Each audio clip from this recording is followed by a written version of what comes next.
History में सबसे पहले पूरी दुनिया का चक्कर लगाकर वर्ल्ड रिकॉर्ड बनाने का ये एमिलिया ईयरहार्ट का ख्वाब कभी भी पूरा नहीं हो सका। इतनी टेक्नोलॉजी होने के बावजूद आज भी एमिलिया और उसके प्लेन को कोई ढूंढ नहीं पाया। और एमिलिया ईयरहार्ट जैसी बेहतरीन और एक्सपीरियंस पायलट के साथ ऐसा क्या हुआ, और एमिलिया को टेक ऑफ से पहले एक वार्निंग मिलने के बावजूद भी एमिलिया इस सफ़र के लिए निकल गई। दोस्तों, एमिलिया ईयरहार्ट का ये चैलेंजिंग सफ़र पहली बार नहीं था। एमिलिया पहले भी बहुत सारे वर्ल्ड रिकॉर्ड बना चुकी हैं। पूरे अटलांटिक ओशन को अकेले पार करने वाली पहली वुमेन, और इसी काम को 2 बार करने वाली first person. Longest flight by women, Atlantic ocean को बहुत ही कम समय में पार करना। इन सब वर्ल्ड रिकॉर्ड्स के बाद एमिलिया पूरे दुनिया में मशहूर हो गई, और साल 1937 में 48th बर्थडे पर एमिलिया ने एक नया वर्ल्ड रिकॉर्ड बनाने का ऐलान कर दिया। एमिलिया हिस्ट्री में सबसे पहले पूरी दुनिया का चक्कर लगाकर एक नया वर्ल्ड रिकॉर्ड बनाना चाहती थी। इस सफ़र में एमिलिया के साथ 3 और लोग भी थे। कैप्टन हैरी मैनिंग, जो कि एमिलिया के फर्स्ट नेविगेटर थे, फ्रेड नूनेन, जो कि सेकेंड नेविगेटर थे, और पॉल मार्टी, जो कि एक टेक्निकल एडवाइज़र थे। और जो प्लेन एमिलिया ने सेलेक्ट किया था वो लॉकहेड मॉडल 10 इलेक्ट्रा था, जो कि इस सफ़र के लिए बिल्कुल परफेक्ट था। और साथ ही एमिलिया ने इस प्लेन में कुछ मॉडिफिकेशंस भी की थी। 4 फ्यूल के extra storage, special navigator station और एक्स्ट्रा बैटरीज। इन सब मॉडिफिकेशंस के बाद ये सफ़र के लिए तैयार हो जाते हैं। इनका प्लान था कि कैलिफोर्निया से टेक ऑफ करके हुआवी, ऑस्ट्रेलिया, इंडिया, अफ्रीका और फ्लोरिडा, और फिर कैलिफोर्निया वापस आ जाएंगे।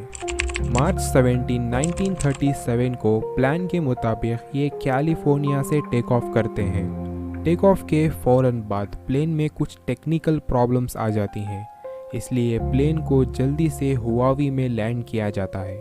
3 दिन बाद प्लेन टेक ऑफ के लिए तैयार हो जाता है, लेकिन जैसे ही ये टेक ऑफ करते हैं प्लेन रनवे पर ही क्रैश हो गया। कुछ लोगों का मानना था कि प्लेन का टायर ब्लास्ट हो गया, और कुछ तो पायलट की ही गलती मान रहे थे। प्लेन इतना डैमेज हो चुका था कि प्लेन को रिपेयर के लिए फिर से कैलिफोर्निया ले जाना पड़ा। प्लेन रिपेयर होने की देर में वेदर भी चेंज हो गया, और हुआवी क्रैश की वजह से अब कैप्टन हैरी और पॉल ने भी आने से मना कर दिया। अब इस सफ़र में सिर्फ 2 लोग जा रहे थे, एमिलिया और नूनेन। प्लेन फिर से एक बार कैलिफोर्निया से टेक ऑफ करता है, और मियामी में एक फ़ैन फेस्ट ख़त्म करने के बाद Puerto Rico, Morocco, Pakistan, India, Bangkok, Singapore और ऑस्ट्रेलिया। अब इन्होंने 35,406 किलोमीटर की जर्नी पूरी कर ली थी, और अब सिर्फ 11,265 किलोमीटर बाकी थे। प्लेन में और थोड़ी चेंजेस करने के बाद अब सिर्फ 2 स्टॉप बाकी थे। इनका नेक्स्ट स्टॉप हाउलैंड आइलैंड था, जो कि सिर्फ 6,500 फीट लंबा और 1,600 फीट चौड़ा था। ये आइलैंड इतना छोटा था कि बादलों में कभी कभी ठीक से नहीं दिखाई देता था। अब ये लोग इनके नेक्स्ट स्टॉप हाउलैंड आइलैंड की तरफ निकलते हैं। इस आइलैंड के पास एक यूएस कोस्ट गार्ड अटैस्का भी था, जो रेडियो कॉन्टैक्ट्स के लिए थे। इसके अलावा 2 और शिप्स भी लाइट जला रहे थे ताकि मार्क्स मिल सकें।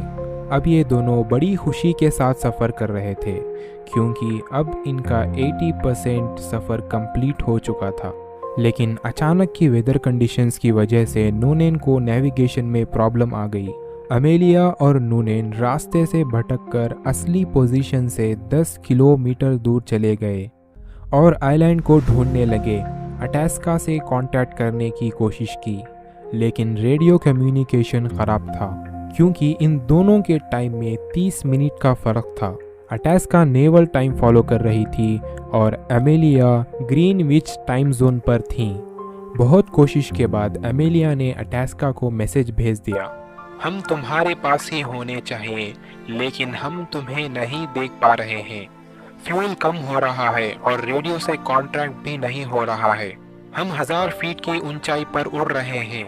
शिप ने जल्दी से मैसेज का रिप्लाई किया, लेकिन पुअर कनेक्शन होने की वजह से एमिलिया तक मैसेज नहीं पहुंच सका। कुछ शुरुआती डिसीजंस की वजह से बहुत सारे प्रॉब्लम आ गए।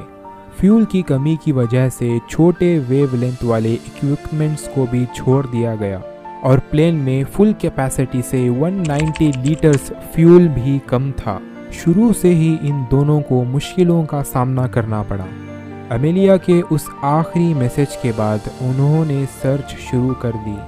2 साल ढूंढने के बावजूद भी आखिर उनका कोई पता नहीं चला और 5 जन 1939 को एमिलिया ईयरहार्ट को लीगली डेथ डिक्लेयर कर दिया गया। अगर वीडियो अच्छी लगे तो चैनल को सब्सक्राइब कर दीजिए और हमारी interesting video kids for cash देखना मत भूलिए।